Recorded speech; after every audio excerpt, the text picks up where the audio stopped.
স্বাগত নিউজরুম সংলাপে। আপনারা জানেন এই অনুষ্ঠানে আমরা সংবাদ এবং সংবাদপত্রের পর্যালোচনা আপনাদেরকে জানাই।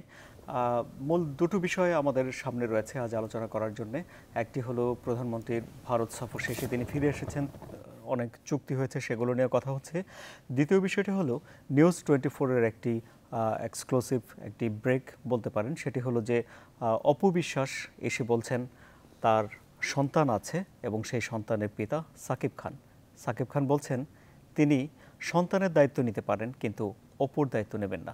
দেশে বিদেশে এ নিয়ে নিউজ 24-কে কোট করে এই সংবাদ ছাপাও হচ্ছে, আলোচনা হচ্ছে, চারদিকে মানুষজন এ নিয়ে কথাও বলছে এবং অভিজ্ঞ মহল বলছেন যে এটি বিনোদন সাংবাদিকতার ক্ষেত্রে অনেক বড় একটি ব্রেক হলো। আমরা সংবাদ বিশ্লেষণ করার জন্য আজ আমাদের স্টুডিওতে আমন্ত্রিত অতিথি আছেন দুজন। আমার সঙ্গেই রয়েছেন সংবাদ, দৈনিক সংবাদ পত্রিকার ব্যবস্থাপনা সম্পাদক জনাব কাশেম হুমায়ুন, আপনাকে স্বাগত জানাচ্ছি। এবং আমার সঙ্গে রয়েছেন দৈনিক প্রথম আলোর যুগ্ম সম্পাদক জনাব মিজানুর রহমান খান, আপনাকে স্বাগত জানাচ্ছি। আলোচনায় যাওয়ার আগে আমরা আমাদের নিউজ 24-এর যেই শিরোনামগুলো আছে রাত 10টার সংবাদে, সেগুলো একবার দেখে নেব।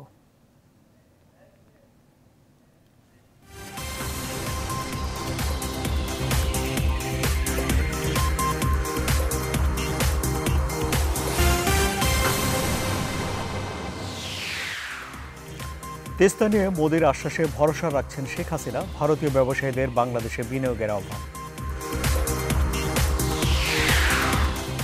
তিস্তা চুক্তি না হলেও বাংলাদেশের অর্জন কম নয়, ব্যবসা বাণিজ্য ও অর্থনীতিতে এগিয়ে যাবে দুদেশ, অভিমত বিশ্লেষকদের।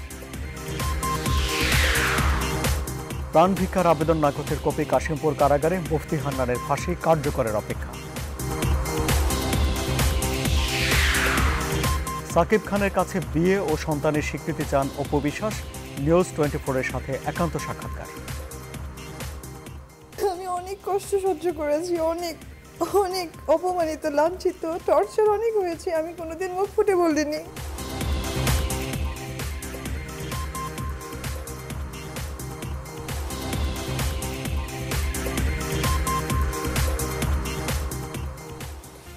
বিনোদন জগতে এই অপু বিশ্বাসের অভিযোগ এবং কথা যা এক্সক্লুসিভ হিসেবে নিউজ 24 আজ প্রচার করলো, এটি দুনিয়াতে এই সাংবাদিকতা নতুন নয়।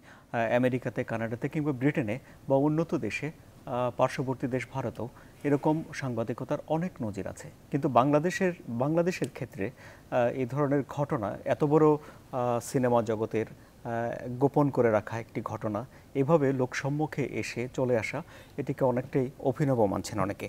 আমরা আলোচনায় এ নিয়ে দুজনের আলোচনাতে যাব, তবে তার আগে একটু ছোট করে আমরা একটু দেখে নিতে চাই যে অপু বিশ্বাস ঠিক কি অভিযোগ করেছেন, সেই কথাগুলো একবার তার মুখ থেকে শুনব। কেন সাকিব আমাকে ছোট করলো? আমার সাথে বিয়ে করেছে, আমাকে বলছে অপু লুকায় রাখো। আমি প্রত্যেকটা মুহূর্তে লুকায় রাখছি। আমার প্রেগনেন্ট, আমাকে বলছে তুমি লুকায় রাখো। আমি 1 মিনিটে আমার প্রাণের ছবি বসগিরি, সেই ছবিটা আমি ছেড়ে দিয়ে গেছি 1 মুহূর্তে। আমি একটু শব্দ করিনি। আমি ঢাকায় আসছি আজকে 5 মাস হয়ে যাচ্ছে। কেউ বলতে পারবে না যে আমি কারোর সাথে এইভাবে কথা বলছি। বাট কেন সাকিব আমাকে ছোট করলো? আমাকে কেন ছোট করবে? আমি তোকে কোনোদিন ছোট করিনি, আমি ছোট করার চেষ্টা করিনি। এটা আজকে যদি সাকিব খান এখানে আসে, আমি তাকে সাপোর্ট করে গেছি, আমাকে কেন সে ছোট করবে? আমি কি অন্যায় করেছি তার কাছে? আমি তো সাপোর্ট দিয়ে গেছি। আপনি কোনো অন্যায় করেননি। এটা কেন গোপন করেছে আপনার কি মনে হয়?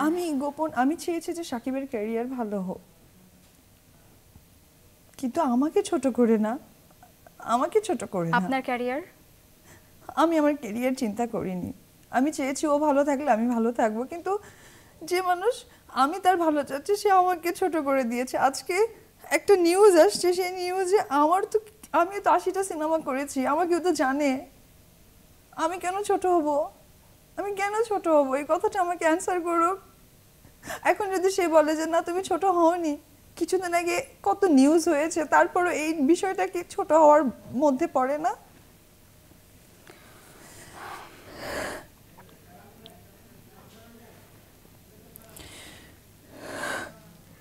আমার ওর প্রতি কোনো অভিযোগ নেই। আমার যেহেতু সন্তান, আমি তাকে নিয়ে সুখে শান্তিতে থাকতে চাই। আমি অন্যায়কারী, একটা সন্তান তো অন্যায়কারী না, তার জন্য আমি তার মর্যাদা আমি মা হয়ে দিতে চাই।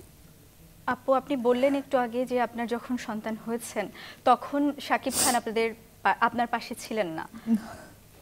উনি কোথায় ছিলেন আপনি জানেন? কেন ছিলেন না আপনার পাশে? উনি শুটিং করছিলেন। আমি ওকে যখন আমি ডক্টরের কাছে সিজার রুমে গেছি, আমি নিজে বন্ডে সাইন করে গেছি, কোনো রুগী আজ পর্যন্ত নাই। আমাকে বের হওয়ার পর আবার ডক্টর বলতেছে 35 ইয়ার্সের অভিজ্ঞতাতে this is the first time কোনো রুগী নিজে বন্ডে সাইন করে সিজার করেছে। আমার কি অন্যায়? আমি কি অন্যায় করেছি আজকে আমাকে এতটা শাস্তি পেতে হলো? আমি তো মানুষ, আমি আর কতদিন বাঁচবো? আমার কি চাওয়া পাওয়া নাই? শুধু টাকা, টাকা দিয়ে মানুষের সেবা হয়ে যায়। শাকিব আমার পাশে ছিল না, আমাকে টাকা দিয়েছে। কোনো মানুষ যদি অসুস্থ থাকে তাকে টাকা দিয়ে কখনো যাওয়া যায় না। আমার ও হওয়ার সময় আমি চাইছিলাম যে একবার ওর সাথে হ্যালো বলি। আমি কি অন্যায় করছিলাম? আমি তো শাকিবের ভালো চাই, এখনো চাই, আমি চেয়ে আসছি। আমি নিজেকে অনেক সাফার করছি। ওর মা আছে, ওরও তো বোন আছে, তারাও তো মেয়ে মানুষ। তাদেরকে একবার জিজ্ঞেস করুক আমার মতো এরকম কষ্ট করে কিনা।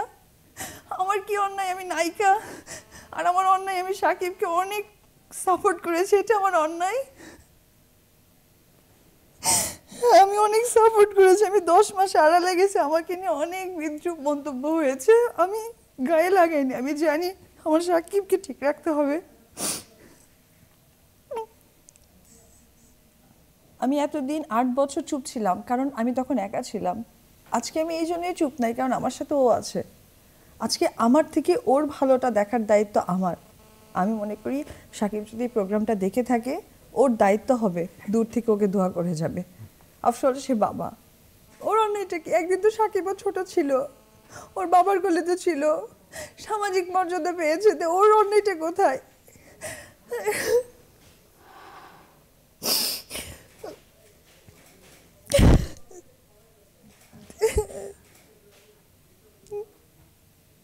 একটা মেয়ে কোন লেভেল পর্যন্ত কষ্ট করতে পারে? আমি অনেক কষ্ট করছি 10 মাসে। আমরা বুঝতে পারছি আপু, দর্শকের এত ভালো লাগার একটা আজকে জায়গা 10 থেকে মাসের কষ্টের ফল আমি কারো কাছে ছোট হয়ে যাব, আমাকে ছোট করা হবে, এটা আমার কাম্য ছিল না। আমি আপনার নিরাপত্তার ব্যাপারটা আসলে জানতে চাচ্ছিলাম। আপনি মানে আপনার কি মনে হয় আপনার বাচ্চা সহ আপনি আসলে নিরাপদ একা? জানি না, আমি ভাবেননি এটা কখনো? আসলে ভেবে চিন্তে তো কোনো কাজ হয় না। আমি বলতে পারছি না আমার কি হবে কি হবে না, আমি বলতে পারছি না।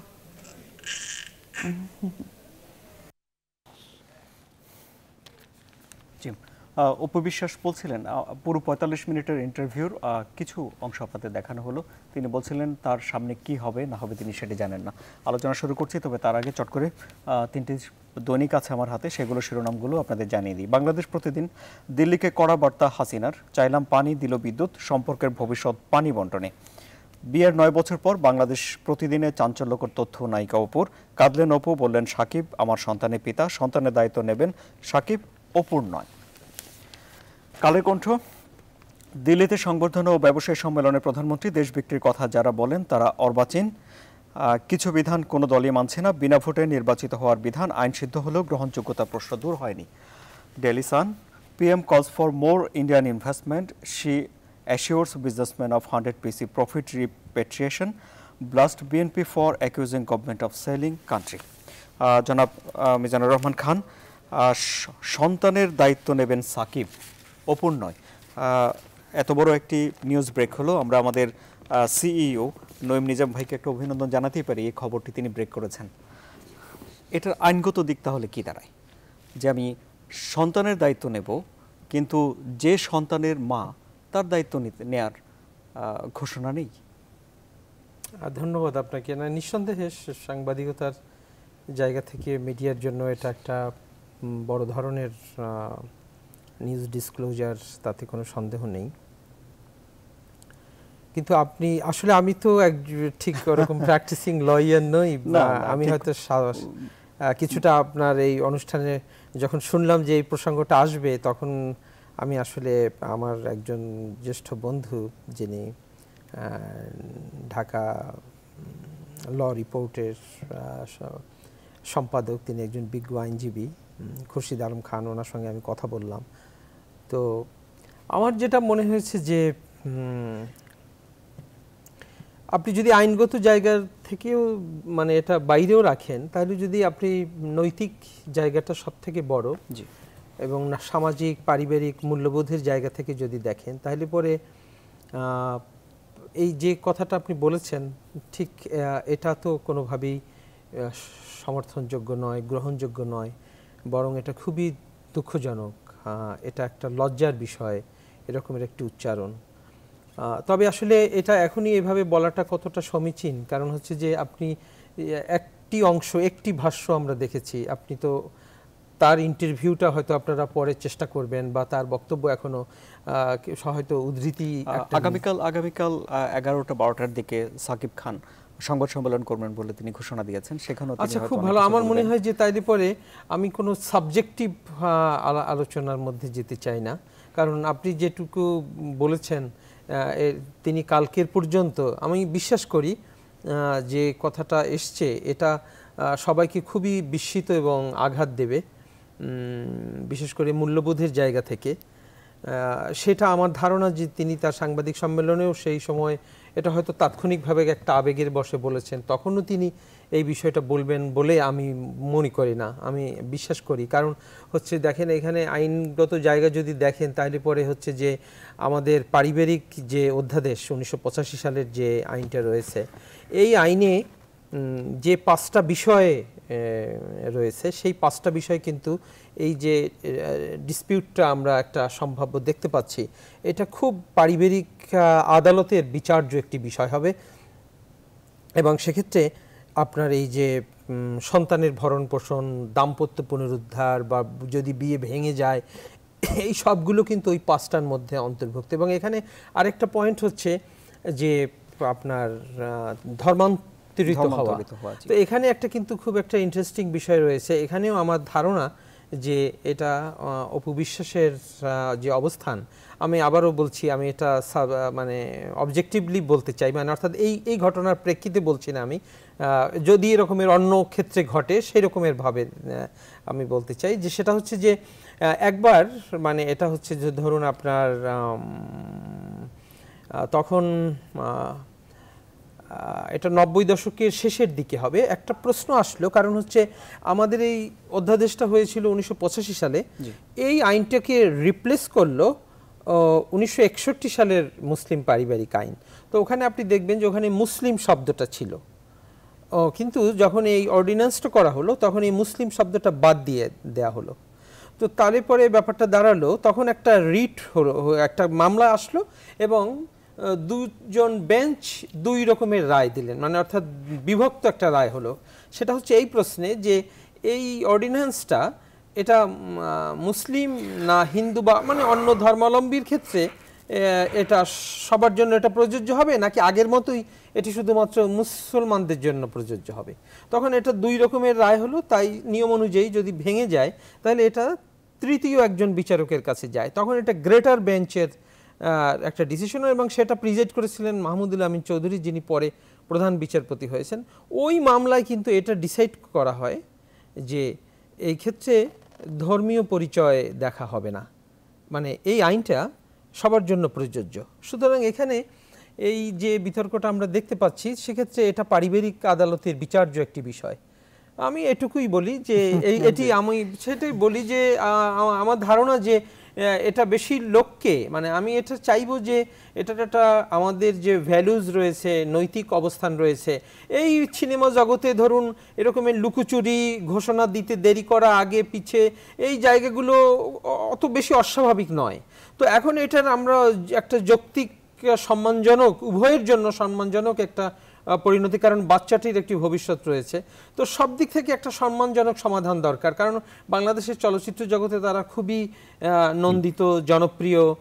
সুতরাং সেখানে একটা যদি মূল্যবোধের একটা জায়গাও কিন্তু থাকে, কারণ বাচ্চারা বা সমাজের একটা বড় অংশ কিন্তু তার নায়ক নায়িকার মধ্যে তার একটা মূল্যবোধের জায়গা থেকে দেখার চেষ্টা করে তাদেরকে। শুধু ছবি দেখতেই প্রেক্ষাগৃহে যায় না, সে তার নিজের জীবনের অনেকগুলো বিষয়ের একটা যৌক্তিক বা কাল্পনিক একটা জগতের সে একটা জায়গা থেকে দেখতে চায়।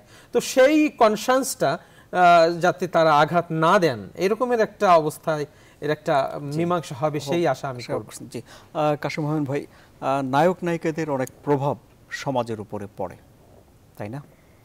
সমাজের একটু আগে মিজানুর রহমান খান যে কথাটা বললেন যে হ্যাঁ এটার তো একটা কিছু প্রভাব তো পড়বেই। তাদের তো ফলোয়ার আছে, তাদের তো অনেক অনুসারী আছে, তাদেরকে ফলো করার চেষ্টা করেন অনেকে।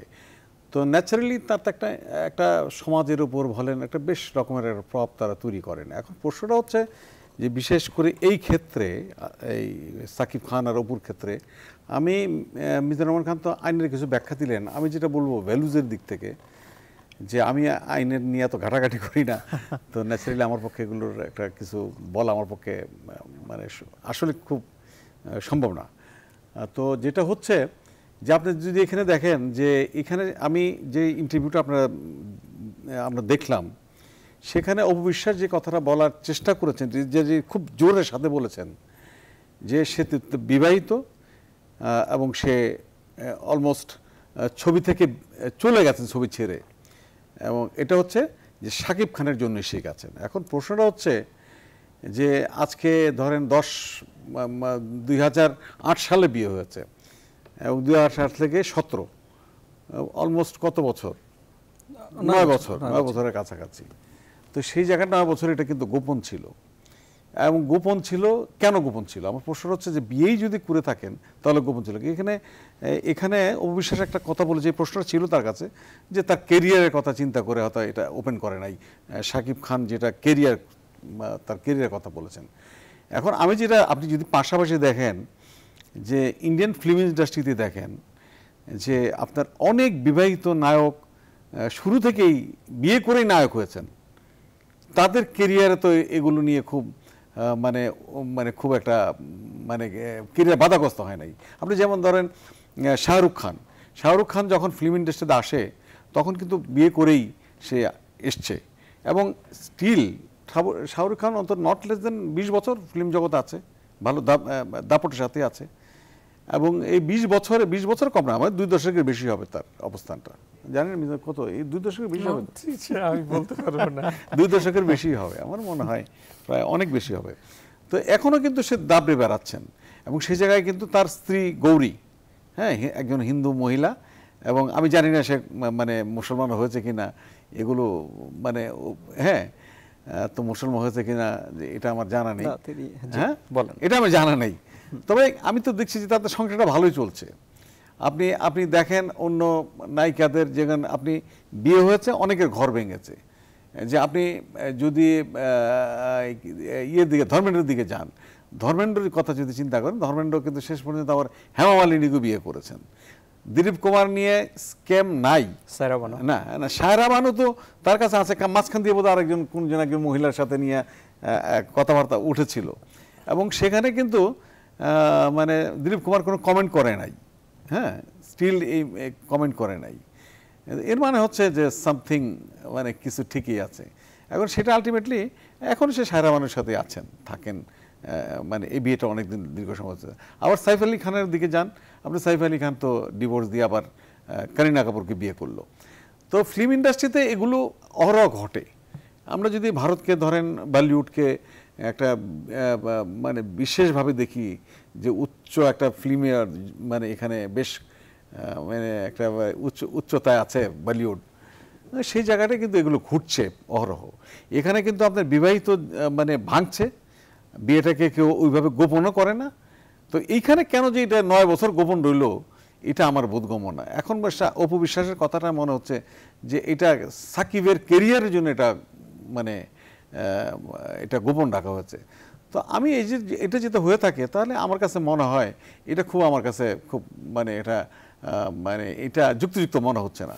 বিয়ে করেছেন 9 বছর, 2-3 বছরের একটা কেরিয়ার চুপচাপ থাকতে পারে, কিন্তু আপনি ঘরে উঠাবেন বিয়ে হিসাবে। এবং সাকিব খান কিন্তু আজকে যে কথাটা এই ইন্টারভিউর পরে তার রিয়াকশন, আমি প্রথম আলোতে অনেকগুলো কথা বলেছে, প্রথম আলো তার সাথে যোগাযোগ করেছিল, অনেকগুলো কথা বলেছে প্রথম আলোতে, যে সে তখন একটা বোধহয় জিমে ব্যস্ত ছিল, হোটেলে ছিল, সেখানে সে কথাগুলো বলেছেন যে সে কিন্তু কালকে আপনি যে কথাটা বললেন যে কালকে প্রেস কনফারেন্স করে হয়তো এ ব্যাপারে আরো ক্লিয়ার করবেন, সে কিন্তু বলছে যে অপু তার কমিটমেন্টটা রাখে নাই। এখন কমিটমেন্টটা কি আমরা তো বুঝতে পারি না, এই বিয়ে কি সারা জীবন গোপনই থাকবে নাকি?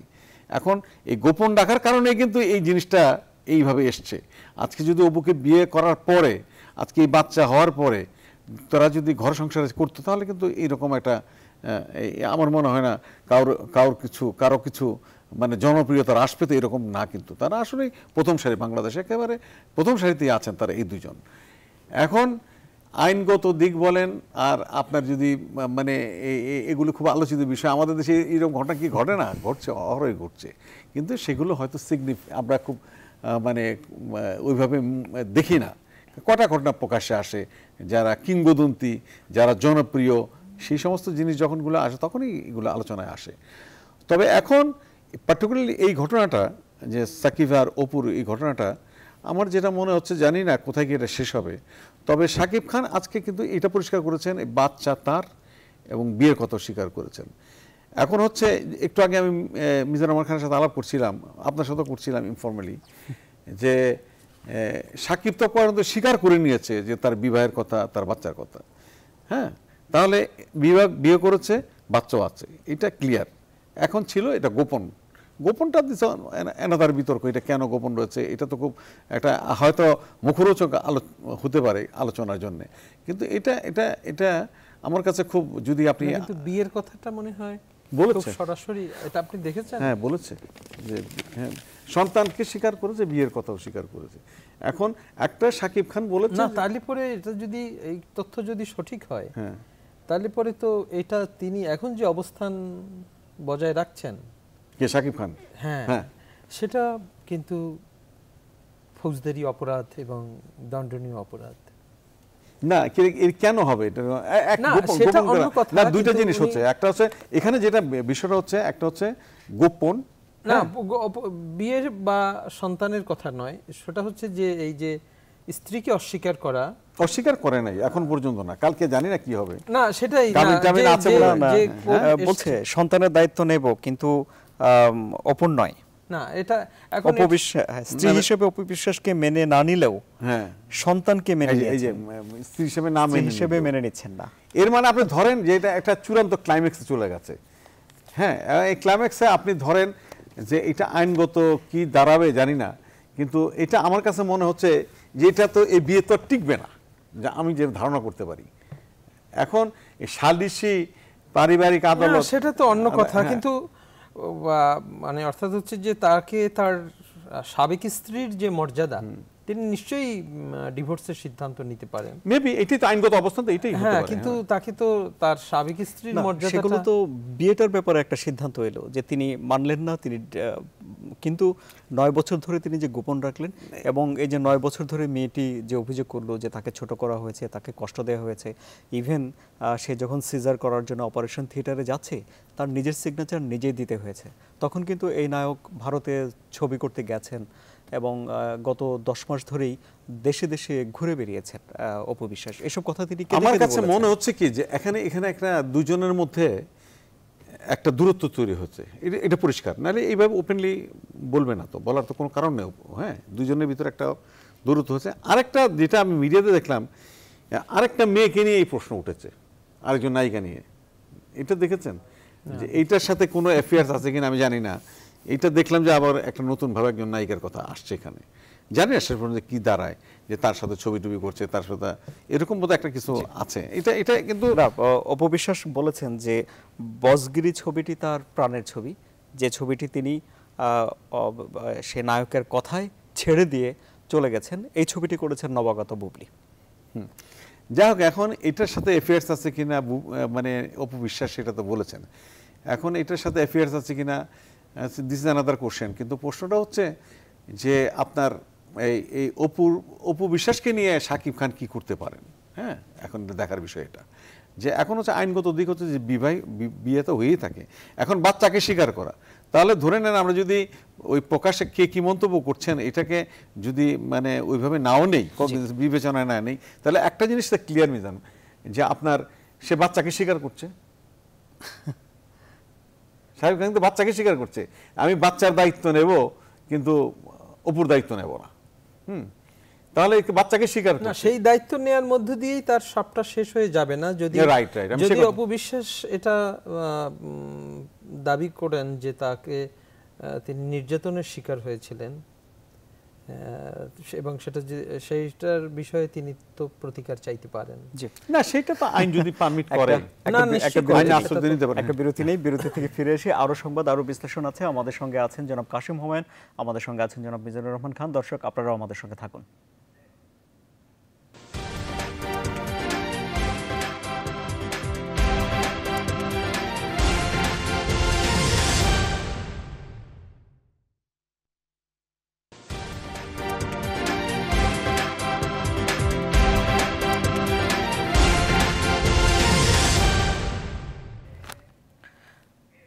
আবারও স্বাগত জানাচ্ছি নিউজরুম সংলাপে। আমাদের সঙ্গে রয়েছেন জনাব মিজানুর রহমান খান এবং রয়েছেন জনাব কাশিম হুমায়ুন। বাংলাদেশ প্রতিদিনে দেখতে পাচ্ছি যে একটি এক পাতার পুরো শোবিজ ছাপা হয়েছে, যেখানে তিনি শাকিব খানের সন্তানের মা হওয়ার অজানা কথা জানিয়েছেন এবং এখানেও সন্তানের দায়িত্ব নেব অপুর নয়, শাকিব খানের একটি ছবি বাচ্চাকুলে বলা হয়েছে। নায়করাজ রাজ্জাকের একটি কথা আছে যে অপুর প্রতি তার সর্বাত্মক সহযোগিতা রইল। শাকিবকে তিনি বলতে চান যে পানি যেন আর ঘোলা না করা হয়। এ নিয়ে আর কোনো বিশ্লেষণ না থাকলে আমরা বিশ্লেষণ এখন তো আপনি অপুর কথা শুনলাম আমরা, এখন তো সাকিব খানের কিছু কথা প্রথম আলোতে বলেছেন যে এইটা কিন্তু খুব পরিষ্কার হয়নি। যেটা বলেছেন যে কালকে উনি প্রেস কনফারেন্স করবেন, তখন অনেক কিছু তো বেরিয়ে আসবে প্রেস কনফারেন্সের ভিতর দিয়ে। অ্যাকচুয়ালি এটা পরিষ্কার যে দুজনের মধ্যে একটা দূরত্ব হয়েছে, এটা ক্লিয়ার। আর এই বাচ্চাটা যে সাকিব খানের, এটা কিন্তু অপু যেমন বলেছেন বিয়ের পরে তার বাচ্চা, আর সাকিব তো স্বীকার করছে এই বাচ্চা। সাকিবের কুলে এই যে বাংলাদেশ প্রতিদিনের ছবি আছে, একটি সাকিব তার বাচ্চা কুলে নিয়ে বসে আছে, ছবি আছে, সেটা স্বীকার করছে। বাচ্চার ব্যাপারে কারো কোনো দ্বিমত নেই। তবে আমার মনে হয় যে এই বিষয়ে এই বিষয়টার আমরা আমরা আগামীকাল নায়করাজ রাজ্জাক, তিনি আমাদের সবার শ্রদ্ধেয়, তিনি যে মন্তব্যটা করেছেন আমার মনে হয় ওটাই সমীচীন, যে এটা নিয়ে আর জলঘোলা না হয় ভালো। জি, আমরা একটু অন্য সংবাদে যাই। দিল্লিকে কড়া বার্তা হাসিনার, চাইলাম পানি দিল বিদ্যুৎ, সম্পর্কের ভবিষ্যৎ পানি বন্টনে। বাংলাদেশ ভারত যে সম্পর্ক, উষ্ণ সম্পর্ক, তাকে পানি বন্টনেই কি নির্ভর করছে অনেক কিছু? কি বলবেন জনাব মিজানুর রহমান?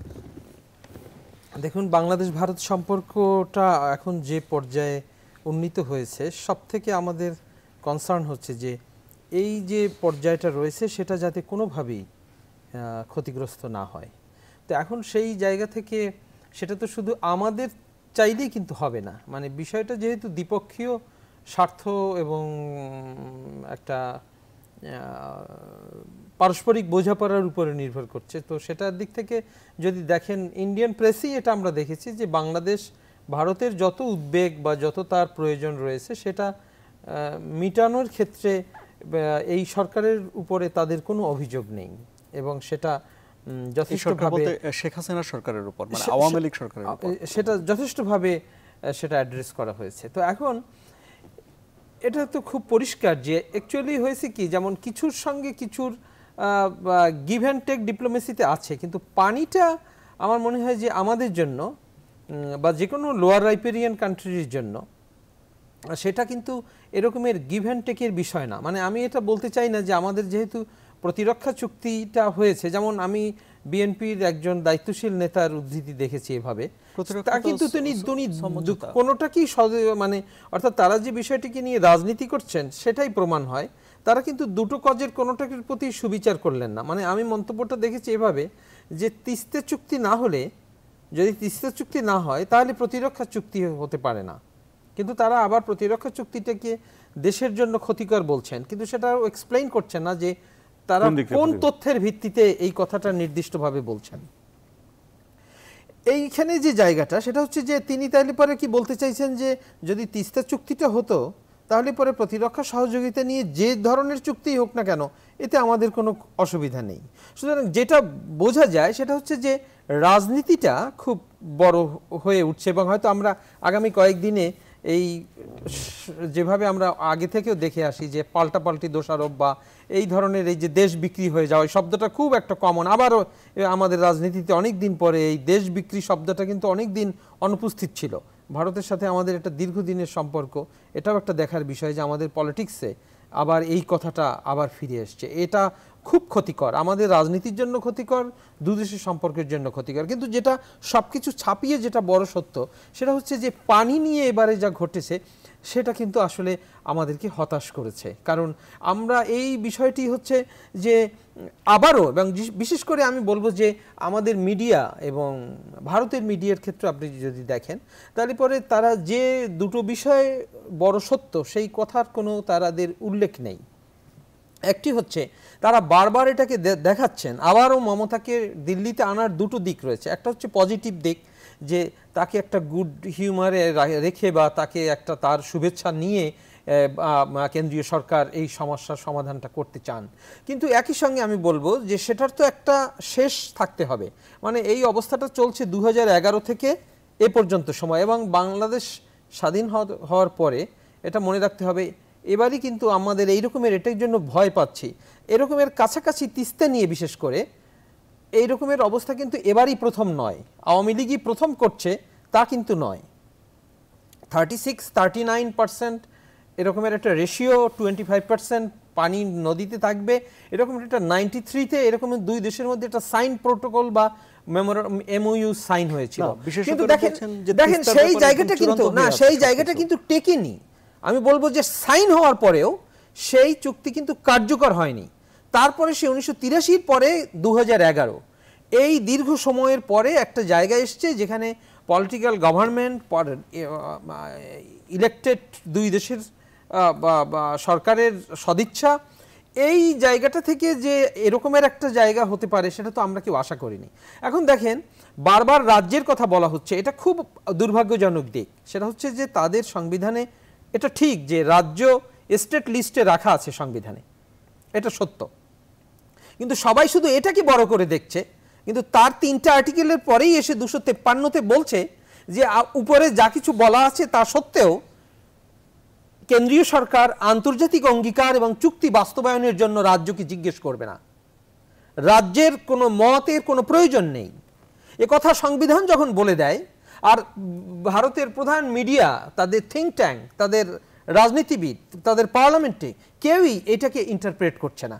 এটা হচ্ছে একটা দিক। এবং আমাদের দুঃখ হচ্ছে বাংলাদেশেও এই মমতা বন্দ্যোপাধ্যায়ের উপরে এই বিষয়টি খুব বেশি নির্ভর করে, এবং এটা হচ্ছে রাজ্যের বিষয়। আজকেও হিন্দুস্তান টাইমসে দুর্ভাগ্যজনকভাবে যে বেশি কিছু করার নেই, কারণ স্টেট ওয়াটার হচ্ছে স্টেট সাবজেক্ট, এটা খুব আনফর্চুনেট। আপনি পলিটিক্যালি না দেন সেটা হচ্ছে একটা বিষয়, কিন্তু ভারতের সংবিধানের অপব্যাখ্যা করে একটা লোয়ার রাইপেরিয়ান বা বাংলাদেশের এইভাবে একটা উচ্চতায় ওঠা সম্পর্ককে আপনি আন্ডারমাইন করছেন। এই প্রক্রিয়াটা বন্ধ হওয়া উচিত। আমরা পানি পাই কি না পাই, আরও বিলম্ব হতে পারে, কেন্দ্রীয় সরকারের সমস্যা হতে পারে, সেটা অন্য কথা। কিন্তু এই একটা অপব্যাখ্যা থেকে আমরা বাঁচতে না বাঁচতেই আমরা কিন্তু দুঃখজনকভাবে মমতা বন্দ্যোপাধ্যায়ের কাছ থেকে কিন্তু এটা আমাদেরকে হতাশ করেছে। এবং আবারও আমি আপনাকে বলছি, এই যে তিনি দেখেন, আমি পরিষ্কারভাবে বলছি, তিনি যে নদীগুলোর কথা দেখিয়েছেন সেই নদীগুলোর মধ্যে দুটো, ধরলা এবং দুধকুমার, সেটা নিয়ে সেই 2011 সালে থেকে যে আমাদের যে জয়েন্ট স্টেটমেন্টগুলো প্রাইম মিনিস্টার লেভেলে রয়েছে, যে 7টা নদী, এবারেও 7টা নদীর নাম আছে, আপনি দেখবেন ওই তোরসাকে হচ্ছে আমাদের দুধকুমার বলি। তাহলে আপনি দেখেন ওইটা 54টা নদীর অন্যতম একটা নদী। ওই নদী নিয়ে, ওই নদীর আলাদা, তিস্তার মতোই এটা একটা আলাদা নদী, ওর পানি বন্টন নিয়ে আমরা আলোচনা করছি। এবং এই জয়েন্ট স্টেটমেন্টেই লেখা আছে দুধকুমারের কথা, এই জয়েন্ট স্টেটমেন্টেই ধরলার কথা লেখা আছে। এখন মমতা ব্যানার্জি এই নদীগুলোর নাম নিয়ে বলছেন যে তিস্তার পরিবর্তে এই নদীগুলো নিয়ে, এই নদীর পানি নিয়ে নিতে। সুতরাং এটা খুবই হতাশাব্যঞ্জক একটা ডেভেলপমেন্ট ঘটে গিয়েছে। তবে আমরা এটা ভরসা রাখবো, আমরা ভারতের প্রধানমন্ত্রী নরেন্দ্র মোদী যে আশ্বাস দিয়েছেন, যেটা আমাদের প্রধানমন্ত্রী বলছেন যে সেখানে থাকবেন, সেটাকে তিনি জোর দিতে চান। আমরা নিশ্চয়ই সেই ব্যাপারে আশাবাদী থাকবো যে এরকমের একটা সম্পর্কের জায়গায় যাওয়ার পরে আমরা এরকমের একটা তিস্তার, এটা কিন্তু এমন শুধু তিস্তা শুধু সিম্বলের বিষয় নয় বা একটা আবেগ তৈরি হয়েছে তা নয়, আসলেই কিন্তু আমাদের কৃষকদের মানে আমাদের দেখা গেছে যে আমাদের 11 বা 12% আমাদের যে আবাদি যে জমি, এটা শুধুমাত্র এক তিস্তার পানির উপরে নির্ভর করে। তো এই রকমের একটা জায়গায় থেকে দাঁড়িয়ে আমরা এটা দর কষাকষির বিষয় নয়, এটা দুদেশেরই লাইফ লাইন, এবং সেই জায়গাটায় শুধুমাত্র আমরা তিস্তাই আমরা কিন্তু সন্তুষ্ট আর থাকতে পারি না। আমরা এবারে বুঝতে চাই যে আমাদের যে উচ্চতায় উঠেছে, যে বলা হচ্ছে ট্রান্সফরমেশন, সেই ট্রান্সফরমেশনটা কিন্তু যদি আমরা সার্থক করতে চাই, আমরা অবশ্যই আনন্দিত যে একটা ট্রান্সফরমেশন হয়েছে, কিন্তু সেটাকে এফেক্টিভ রূপ দিতে শুধু কাগজে কলমে নয়, সেটাকে জনগণের সঙ্গে জনগণের সম্পর্ক দুই দেশের, সেখানে একটা ঘাটতি রয়ে যাচ্ছে।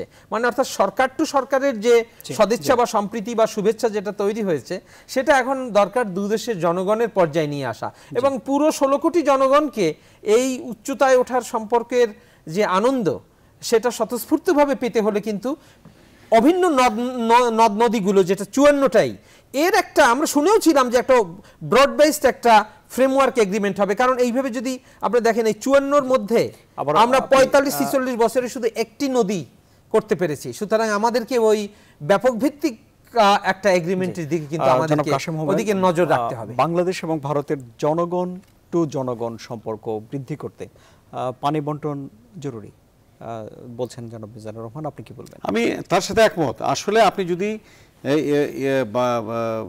দুই দেশের যে সমস্যাগুলো আপনি দেখেন, এই সমস্যাগুলো কিন্তু অধিকাংশ মোটামুটি একটা সাস্টেনেবল জায়গায় গেছে, মীমাংসিত হয়ে গেছে। এখন স্থল সীমান্ত কিন্তু চুক্তি বাস্তবায়নের পরে আমি বলব যে আমাদের মেজর প্রবলেম হচ্ছে আপনার এই তিস্তা নিয়ে বা অভিন্ন নদীর পানিগুলোর মানে সরবরাহ নিয়ে, যে আমরা কতটুকু পাবো।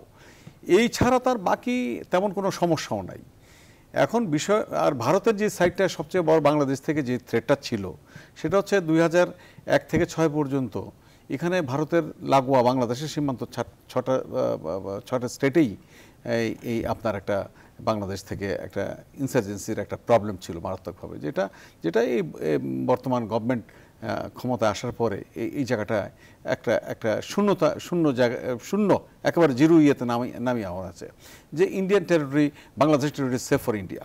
এখান থেকে কোনো বিদ্রোহীদের মানে আপনাকে পাঠানো হচ্ছে না, তাদের কিছু সমর্থন দেওয়া হচ্ছে না, তাদের সাহায্য করে সহযোগিতা, এটা ইন্ডিয়ার একটা বড় রকমের প্রাপ্তি। এখন আমরাও অনেক কিছু পেয়েছি ভারতের কাছ থেকে। আমি বহু রকমের সমস্যা প্রতিদিনই সমস্যা হয়, যে একটা সময় ছিল যে আপনার যদি সীমান্তবর্তী জায়গাগুলিতে যান, দুই দেশের সীমান্তে, এখানে কিন্তু আপনার আসলে ইকোনমিক অ্যাক্টিভিটিস বলে কিছু ছিল না।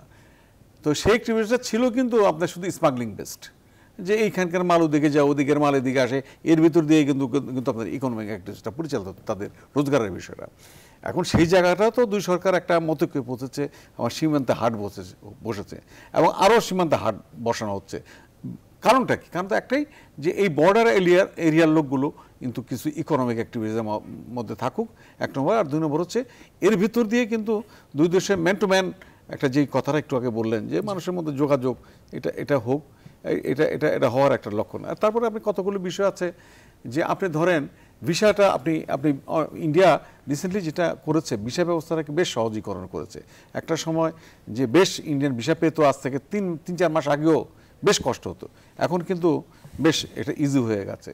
এখন এই যে অবাধ, এখন আমি কিছুদিন আগে কলকাতায় গিয়েছিলাম, সেখানে দেখলাম যে আজকে ভারতের যে কলকাতার যে বাংলাদেশের হাইকমিশন আছে, সেখান থেকে প্রচুর লোক আসছেন, সেখানে 3-4 দিন লাগে প্রচুর মানে ভিসা পেতে, এত লোক আসার চেষ্টা আসছেন।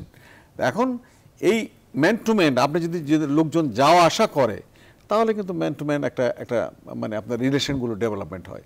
কারণ দুই দেশেরই এইখানে ধরেন 47-এর পরে বা 71-এর পরে এখান থেকে বহু লোক ওদিকে সেটেল করেছে, আবার ওদিক থেকেও এদিকে অনেক সেটেল করেছে। এখন সেই জায়গায় আত্মীয় স্বজন দুই দেশের মানে দুই দেশেই পাবেন অনেক কমন আত্মীয়। এখন আপনি যদি বেশি দূর না, আপনি যদি ব্রাহ্মণবাড়িয়ার দিকে যান, দেখবেন যে টিপাড়াতে তাদের অনেক আত্মীয় স্বজন, এই পার মানে বাংলাদেশ, ওই পার টিপাড়া। তো এখন এই ম্যান টু ম্যান যে যোগাযোগটা, এগুলো রিলেশনটা মানে আমি মনে করি বাড়ছে। তারপরে আরেকটা জিনিস, ইন্ডিয়াতে আপনি দেখবেন যারা আমাদের দেশে একটু অবস্থা সম্পন্ন, খুব অবস্থা সম্পন্ন লোকজন তো মেডিকেল ট্রিটমেন্টের জন্য ঢাকার পরে বেছে নেয় আপনার সিঙ্গাপুর বা ব্যাংককে। এখন দেখছি যে আপনি কলকাতা বা চেন্নাই, ব্যাঙ্গালোর, দিল্লি এই সমস্ত জায়গাগুলো কিন্তু মেডিকেলি আপনার নিম্ন মধ্যবিত্ত লোকজন যাচ্ছে, কারণ এখানে একটা সহজলভ্য যাওয়ার ট্রান্সপোর্টেশনের প্রবলেম নাই, আর থাকার আর আপনার এক্সপেন্ডিচারটা খুব বেশি না, তো এখানে মেডিকেল বিষয়ও অনেক যাচ্ছে। তো এইভাবে যদি আপনার রিলেশনগুলো ডেভেলপ করতে থাকে তাহলে আমি মনে করি একটা ভালো জায়গা যায়। এখন আমাদের যে সমস্যাটা একটা মাত্র সমস্যা আমি দেখছি, যেটা নিয়ে রাজনীতি হচ্ছে প্রচণ্ড, দুই দেশেই রাজনীতি হচ্ছে। বাংলাদেশে বিশেষ করে হচ্ছে, যেখানে অ্যান্টি ইন্ডিয়ান ক্যাম্পেইনটা এত বেশি বাংলাদেশে, যে এখানে ভারত বিরোধী একটা, যেটা মিজানুর রহমান খান একটু আগে বললেন যে বহুদিন পরে উনি একটা শব্দ শুনেছেন, সেটা হচ্ছে দেশ বিক্রি হয়ে গেছে। বহুদিন পর আমিও মানে এটা আসলে এটা ছিল না, এটা একটা সময় গত কিছুদিনে, আমি লাস্ট 10-12 বছরের রাজনীতিতে এটা ছিল না, কিন্তু হঠাৎ করে আবার এই শব্দটা চলে এসছে। এর মানে হচ্ছে কি, এর মানে হচ্ছে যে আওয়ামী লীগ এবং বিএনপি দুটো শক্তি কিন্তু ভারতের কাছে তাদের মূল্যায়ন করার চেষ্টা করেছে, তারা বেশ তাদের রিলেশন ডেভেলপ করার চেষ্টা করেছে। এবং আওয়ামী লীগ মানে যথেষ্ট, আমি বলবো ভারতের সাথে আওয়ামী লীগ ক্ষমতা আসার পরে ভারতের সাথে তাদের সম্পর্ক বাড়ছে, আমাদের সাথে সম্পর্ক উন্নয়ন হচ্ছে, এটা আওয়ামী লীগের, এবং অনেকগুলো চুক্তি এর মধ্যে হয়েছে। আপনি ধরেন গত আওয়ামী লীগের প্রথম দফায় 96-এ যখন আওয়ামী লীগ আসে, তখন গঙ্গা পানির চুক্তিটা আগে এর মেয়াদ শেষ হয়ে গেছিল বহুদিন, এটা 25 বছর মেয়াদি ছিল। এটা শেষ হওয়ার পরে বহুদিন বিএনপি সরকার চেষ্টা করেছে, এটা পারে নাই। এবং আওয়ামী লীগ আসার পরে যেটা হচ্ছে, তখনকার যে ওয়েস্ট বেঙ্গলের চিফ মিনিস্টার সিপিএম তখন ক্ষমতায়, জ্যোতি বসুর মধ্যস্থতায়, এবং জ্যোতি বসু বেশ একটা শক্ত অবস্থান নিয়েছিলেন যে না, এই চুক্তিটা করতেই হবে। একটা বিরতি নিতে হচ্ছে, একটা বিরতি নেই, বিরতি থেকে ফিরে এসে বাংলাদেশ ভারত সম্পর্কের আরও অনেক কিছু জানবো। আমাদের সঙ্গে আছেন জনাব মিজানুর রহমান খান, আমাদের সঙ্গে আছেন জনাব কাশেম হুমায়ুন। দর্শক, আপনারা আমাদের সঙ্গে থাকুন।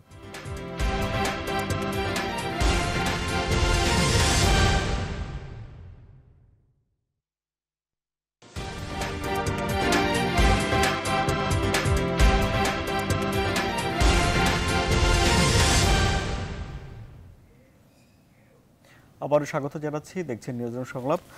জনাব মিজানুর রহমান খান, দিল্লিতে সংবর্ধনা ও ব্যবসায়ী সম্মেলনের প্রধানমন্ত্রী বলেছেন, দেশ বিক্রির কথা যারা বলেন তারা অর্বাচীন। আপনি দেশ বিক্রির প্রসঙ্গটা টানলেন না, এটা তো মাননীয় প্রধানমন্ত্রী ওখানে বিরোধী দলের উদ্দেশ্য করেই বলেছেন। তো সেটা আমি বলবো যে এতে হয় কি, এই কথাটা যারা বলা মানে এবং খণ্ডন করা, আমাদের শ্রদ্ধেয় রাজনীতিকদের কাছে অনুরোধ যে তারা এটা থেকে যাতে যত তাড়াতাড়ি সম্ভব বেরিয়ে আসেন।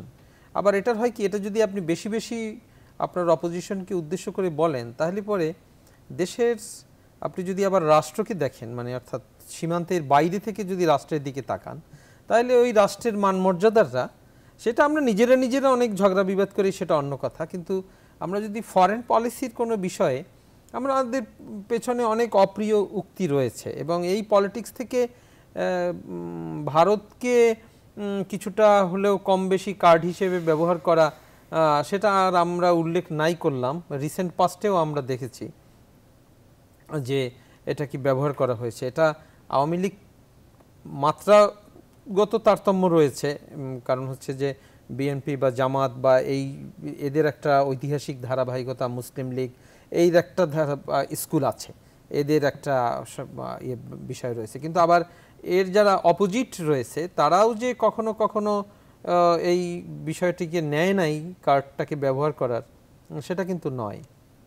তো সেখানে উদ্বেগ হচ্ছে ওইটা, যে এই ধারাটা একেবারেই দূর হয়ে যাক এবং আমরা অন্যভাবে কথা বলি। যেমন এইটাকে না বলে যদি বিএনপি দেশের কথাই ভাবে এবং সে যদি সত্যের প্রতি অবিচল থাকে এবং যেটা সঠিক রাজনীতি, কারণ সে পার্লামেন্টে আছে কি নাই সেটা বড় কথা নয়, আমাদের আর্টিকেল 39 আমাদের যে ফ্রিডম অফ এক্সপ্রেশন দিয়েছে, সেটার আমরা একটা সুবিচার করতে পারি যদি আমরা সঠিক কথাটি বলি। তো তাদের কাজ হবে যে সেটা হচ্ছে যে যেই ক্ষেত্রে সরকারের তো কিছু ব্যর্থতা রয়েছে, তো সেই ত্রুটিগুলো চিহ্নিত করা এবং সেটিকে ওই ফ্রেমের মধ্যেই যথাযথভাবে বলা। এটাকে একটা জেনারেলি যদি এটা বলা হয়, তাহলে পরে কিন্তু এটা যেটা হয় সেটা হচ্ছে, আমরা এটা বারবার দেখেছি, যেমন খুব প্রো বা এন্টি কোনো কিছু যদি আপনি লেবেলিং করেন, ওটা কারোর স্বার্থকে সার্ভ করে না, মানে ভালো কোনো কিছুকে সার্ভ করে না। তো সেই জায়গা থেকে আমি বলবো যে প্রো হওয়ারও দরকার নেই, এন্টি আপনি কত সেটা দেখানোরও দরকার নেই। যেটা দরকার হচ্ছে যে সত্যি যেটা সেটা চিহ্নিত করা এবং আপনার সেই গঠনমূলক ভূমিকাটা পালন করা। সেক্ষেত্রে যদি তিস্তা চুক্তি করতে সরকার ব্যর্থ হয়েছে, এটার জন্য যদি বিরোধী দল সমালোচনা করে, তার মেরিট রয়েছে এবং সেটা আপনি যদি যত ভালোভাবে আপনি করতে পারবেন, আমাদের সরকার কিন্তু তখন ভারতকে দেখাতে পারবে যে আমি আপনার জন্য 5 মাইল হেঁটেছি আর আমার এটা একটা লেজিটিমেট কনসার্ন, এখন আপনি আমাকে এই বিষয়টা আমাকে এভাবে আপনি বিপদের মধ্যে ফেলছেন। তখন কিন্তু এটা শক্তিটা বাড়ে, মানে অর্থাৎ আপনার বিরোধী দলের চুপচাপ থাকাটা কিন্তু সরকারকে সব কিছুতে সহায়তা দেয়া নয়। সরকারেরও উচিত তার টলারেন্সের লেভেলটা ওভাবে রাখা যে এই ধরনের ক্রিটিসিজম ইনভাইট করা, যে এটাকে নেয়া যে এখানে ক্রিটিসিজমের জায়গা রয়েছে। এখন আপনি যদি বলেন যে এবারে তিস্তা চুক্তি হওয়া এবং না হওয়া এর মধ্যে কোনো তফাৎ নেই, সেটি কোনো পজিশন হতে পারে না, সেটি গ্রহণযোগ্য নয়। কিন্তু এখন এটি যেহেতু হয়নি, সেই কারণে বিএনপির আজকের এই ধরনের যদি ফ্ল্যাটলি সে যদি এরকমের একটা পজিশন নেয়, তাহলে পরে হচ্ছে কিন্তু আমাদেরকে ওই দিনগুলো স্মরণ করিয়ে দেবে যেগুলো আমরা চাই না, যখন আমাদের ভূখণ্ডকে তারা অন্যায্যভাবে ভারতের উদ্বেগের কারণ হয়ে বা তাদের শিরোপীড়ার কারণ হয় এমন সব তৎপরতাকে এখানে চলতে দেয়া, সেইটা আমরা অতীত, সেটা আমরা পিছনে ফেলে এসেছি। এবং হতে পারে আমরা গণতান্ত্রিক সমাজ ব্যবস্থায় যেহেতু আছি এবং আগামী নির্বাচনে তারা যদি ফিরেও আসে, তো তাইলে পরে তারা আমরা চাইবো যে তারা একটা এই সরকার যে লেভেলটায় ধরে রেখেছে সেটার একটা ধারাবাহিকতা তারা বহন করবেন, এটাকে তারা উল্টে দেবেন না। জি, জনাব কাশেম আহমেদ, তাহলে রাজনীতি আরেকটু গঠনমূলক যেটি বলছেন জনাব মিজানুর রহমান খান, আপনি কি তাই বলেন? না, আসলে আপনি যদি বাংলাদেশের মানে আপনার হোল ভৌগোলিক অবস্থানটা দেখেন, এখানে আমরা একটা বিশাল প্রায় 2/3 জায়গা দেশের, মানে আমরা বর্ডার সীমান্ত দেখি 2/3 আমাদের ভারতের সীমান্ত, ইচ্ছে বেশি হতে পারে। তো এখন সেই জায়গাটায় আমাদের ধরেন ভারতের সাথে আমাদের রিলেশনটা এটা তো আজকের না, এটা 71-এর মহান মুক্তিযুদ্ধের ভিতর দিয়ে আমাদের সাথে এস্টাবলিশড হয়েছে এবং ভারতের বহু সোলজার এখানে মারা গেছেন যুদ্ধ করতে এসে ইন ফেভার বাংলাদেশ মুক্তি বাহিনীর সাথে যে লড়াই করতে, যে সেটা মাননীয় প্রধানমন্ত্রী কয়েকদিন আগে কয়েকজন শহীদকে ভারতের মানে এখানে যারা শহীদ হয়েছেন সেইগুলো ফ্যামিলিগুলোকে তিনি সম্মানিত করেছেন।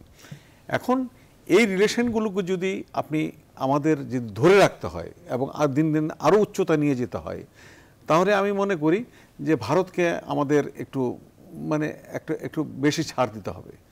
হ্যাঁ, যেমন অধিকাংশ জায়গায় তারা আমাদের প্রবলেমগুলো সলভ হচ্ছে এবং এই অ্যাকসেপ্ট পানির এই ইয়েটা, তা এখন তিস্তা নদীর পানির কতটুকু মানে আপনি ধরেন এটা আমরা পেলে কতটুকু আমরা তো পেলে আপনার পর্যাপ্ত পেলে আমাদের জন্য ফসল উৎপাদনের জন্য একটা নর্থ বেঙ্গলের একটা বিশাল আপনার একটা সহায়ক ভূমিকা পালন করবে এবং পাশাপাশি অভিন্ন নদীগুলোর প্রশ্ন আসবে। এবং এই ভারতের এটা আমি সেন্ট্রাল গভর্নমেন্ট বলেন, মনমোহন সিংহ যখন কংগ্রেস গভর্নমেন্ট ছিলেন, তিনি যখন ঢাকায় ছিলেন তখনও তিনি মমতা ব্যানার্জিকে নিয়ে আসার চেষ্টা করেছিলেন, তিনি আসেন নাই। এবং এবারও মাননীয় প্রধানমন্ত্রী দিল্লি সফরে যে এটা চেষ্টা করেছিলেন যে নরেন্দ্র মোদী যে একটা আমরা যেটা পেছনে কি আছে অত কিছু আমরা দৃশ্যমান যে জিনিসগুলো ভারতের মিডিয়া, বাংলাদেশের মিডিয়া, নরেন্দ্র মোদীর বক্তব্য, সেন্ট্রাল গভর্নমেন্টের ডিজায়ার সব মিলিয়েই কিন্তু আমরা মনে করেছিলাম যে এখানে এই চুক্তিটা হবে। এবং তিনি যখন মানে আপনার মমতা ব্যানার্জি দিল্লিতে গেলেন তখন কিন্তু ধারণা হচ্ছিল যে এটা বোধহয় হবে এরকম চমক হতে পারে, এরকম কিছু একটা বলা হচ্ছিল। এবং শেষ পর্যন্ত এটা বেশ আমি বলবো যে মমতা ব্যানার্জির অনমনীয় মনোভাবের জন্য এটা হলো না। এখন সেটা তো হলো না, আজকে হয় না, কিন্তু কেউ কিন্তু দুই পক্ষই কিন্তু আশা ছাড়েন নাই।